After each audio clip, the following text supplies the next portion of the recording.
years. There was no bad blood for Taylor Swift this weekend after her Eras Tour film became the highest opening of all time for a concert film, bringing in between $95 to $97 million in its debut. This is according to the latest numbers out from AMC. And Swifties showed out for the opening with roughly 4.8 million people attending the release. For more on this, we want to bring in Shawn, Robbins, Box Office Pro Chief Analyst. Shawn, it's good to see you. So just shy of those 100 million projections that we were talking about leading into the weekend, but certainly a massive success. What do you think this tells us just about maybe what's necessary and what's needed in order to regain some of that momentum at the box office? Yeah, it's a great question, and thank you for having me back. I think this is a weekend theater owners have been very thankful for in the wake of a few delays caused by the writers and actors strikes over recent months. Of course, the writers strike is resolved, but the actors continues to go on. So that's movies like Dune, Kraven the Hunter, Ghostbusters all left the end of this year, and then all of a sudden Taylor announces this movie a couple of months ago, and here we are talking about almost a $100 million opening weekend, basically created out of thin air. This is not something that was on the industry's radar just as recently as the end of summer. Wow. Okay. And yeah, I remember many of these other films, especially This Is It, not so much the Justin Bieber one that we were showing on screen. All this considered, though, I mean, there's been so much fanfare going into this Taylor Swift concert movie here. How much of a long tail do you think this could have? Number of repeat viewers? People were going back to see a few films, but not like this is projected. We heard accounts even within our own team of people who went back 3 times over the weekend. Wow.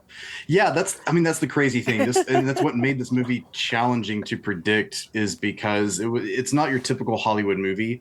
Taylor has a very loyal, dedicated fan base that turns out and really drove those pre-sales and ended up making it very front loaded in that aspect. And I think that's what caused a lot of volatility in projections. But now it's going to rely on those fans to keep going back to see multiple repeat viewings. And it's a weekend only engagement, which also makes it outside the norm, because it won't have those weekday shows to catch any of the demand spill over from the weekend.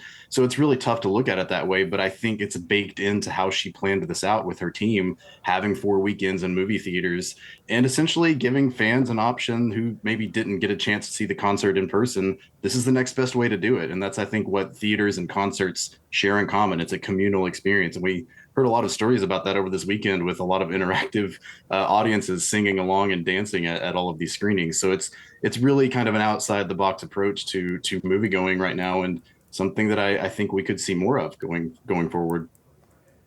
Shawn, I guess, how would you compare the domestic opening and excitement here to some of those international numbers, and how much this strategy maybe just works with that core audience? You talk about the fact that people going back 2 or 3 times versus people who like Taylor Swift but maybe aren't as excited to run out there and buy those tickets right away. Yeah, I think that was also part of the challenge in really trying to assess how much hype was being generated around the movie and how many of her, maybe more casual fans would show up to see this. And I think her appearance in the media over the last few weeks with Travis Kelce and that entire narrative has been an interesting angle to all of this. It's hard to really say, did that help the movie? Did it maybe create a little fatigue for people who weren't going to go see it?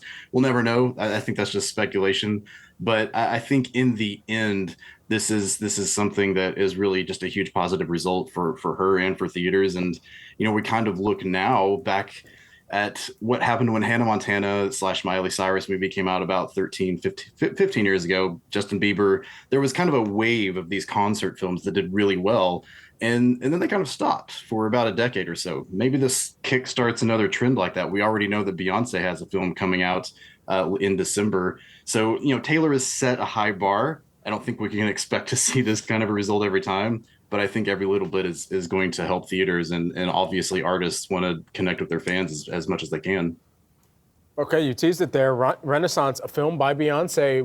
What do you believe that we could extrapolate or take away from Taylor Swift's success at the box office and perhaps apply to the Queen Bee?